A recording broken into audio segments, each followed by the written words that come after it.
नमस्कार।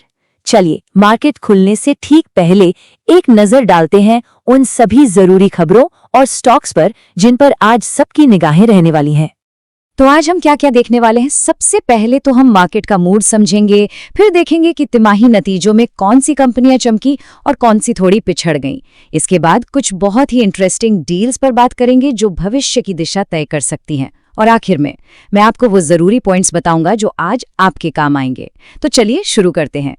तो सबसे पहले आज बाजार का मिजाज कैसा रहने वाला है। देखिए, जो शुरुआती संकेत मिल रहे हैं वो काफी पॉजिटिव हैं। और ये पॉजिटिव सिग्नल आ कहां से रहा है? ये आ रहा है जीएफटी निफ्टी फ्यूचर्स से। ये हमें भारतीय बाजार के ओपनिंग का एक अंदाजा देता है और आज ये लगभग 79 पॉइंट्स ऊपर है। इसका सीधा मतलब है कि मार्केट एक मजबूत शुरुआत के लिए तैयार है। और इस तेजी को कौन फ्यूल दे सकता है? वो है बैंकिंग सेक्टर। सरकारी बैंक आज सुर्खियों में है और वजह है उनके शानदार मुनाफे के आंकड़े। अब जरा इन आंकड़ों पर गौर कीजिए, ये वाकई में कमाल के हैं। देश के सभी 12 सरकारी बैंकों ने मिलकर इस तिमाही में 52,603 करोड़ रुपए का रिकॉर्ड तोड़ मुनाफा कमाया है। ये पिछले साल के मुकाबले सीधे सीधे 18% की जबरदस्त बढ़ोतरी है और इस रेस में सबसे आगे रहा है स्टेट बैंक ऑफ इंडिया। चलिए अब नतीजों की दुनिया में चलते हैं और देखते हैं कि इस तिमाही में कौन बना हीरो और कौन थोड़ा पीछे रह गया। यहाँ एक नज़र में ही आज के नतीजों की पूरी कहानी साफ हो जाती है। एक तरफ हैं विनर्स जैसे बीएसई और द रामको सीमेंट्स, तो दूसरी तरफ हैं गल्फ ऑयल और पीएनसी इंफ्राटेक जैसे स्टॉक्स जिन्हें थोड़ी मुश्किल हुई। लेकिन आज का असली स्टार परफॉर्मर वो है बीएसई। इसके मुनाफे में जो उछाल आया है वो कोई मामूली उछाल नहीं है, ये लगभग 3 गुना हो गया है। जरा सोचिए, मुनाफा सीधे 220 करोड़ रुपए से उछलकर 602 करोड़ रुपए पर पहुंच गया। और ये कमाल हुआ कैसे? इक्विटी डेरिवेटिव्स ट्रेडिंग, नए कंपनियों की लिस्टिंग और म्यूचुअल फंड में बढ़ते लेन देन की वजह से। और हाँ, ये कोई एक बार की बात नहीं है, ये बीएसई का लगातार 11वां रिकॉर्ड प्रदर्शन है। चलिए कुछ और इंपॉर्टेंट रिजल्ट्स पर भी फटाफट नजर डाल लेते हैं। द रामको सीमेंट्स का प्रॉफिट तो डबल से भी ज्यादा हो गया और अरबिंदो फार्मा ने भी 8% की अच्छी ग्रोथ दिखाई।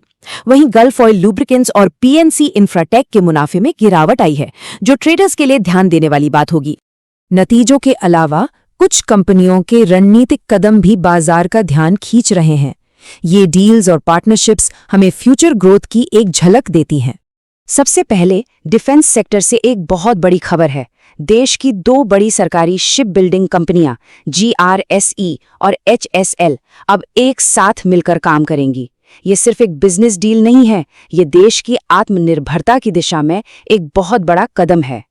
अब चलते हैं रियल एस्टेट की तरफ। यहाँ महिंद्रा लाइफस्पेस ने जापान की एक बहुत बड़ी कंपनी मित्सुई फुदोसिन के साथ हाथ मिलाया है।